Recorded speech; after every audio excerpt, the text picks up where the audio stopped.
আসসালামু আলাইকুম। ইন্ডিয়ায় পশ্চিমবঙ্গে মুসলমানদের উপরে যে নির্যাতন নিপীড়ন শুরু হয়েছে দেখে মনে হচ্ছে যে আমরা শেষ জামানার অতি নিকটবর্তী চলে আসছি। আগে ভিডিওটি দেখুন, এরপর আপনার মন্তব্য শেয়ার করুন।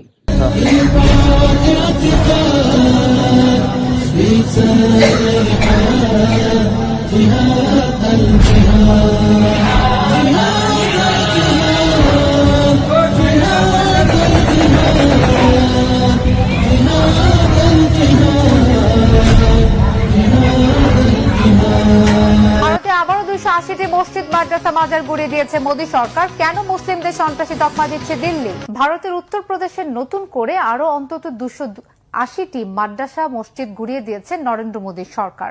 রাজ্য সরকারের অভিযোগ,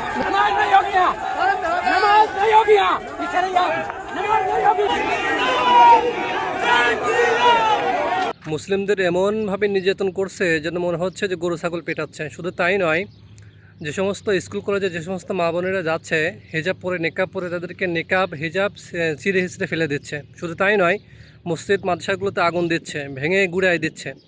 তো আসলে আমাদের বাংলাদেশে যে অবস্থা, বাংলাদেশে আমরা মুসলিমরা অবশ্যই হিন্দুদেরকে সম্মান করি এবং সাধুবাদ জানাই। ভারতে তার পুরোটাই ব্যতিক্রম। তাই আসুন ঐক্য করুন। মুসলিমদের ঐক্য ছাড়া আসলে এই লড়াই সম্ভব না। মুসলিমদের অবশ্যই ঐক্য হতে হবে এবং মুসলিমদের এক হতে হবে। তাই আসুন মুসলিম বিশ্ব এক হই এবং যার যার জায়গা থেকে আমরা রুখে দাঁড়াই, প্রতিরোধ করি এবং যার যার জায়গা আমরা আসুন প্রতিবাদ করি। এই মুসলিমদের ঐক্য হবে ইনশাআল্লাহ।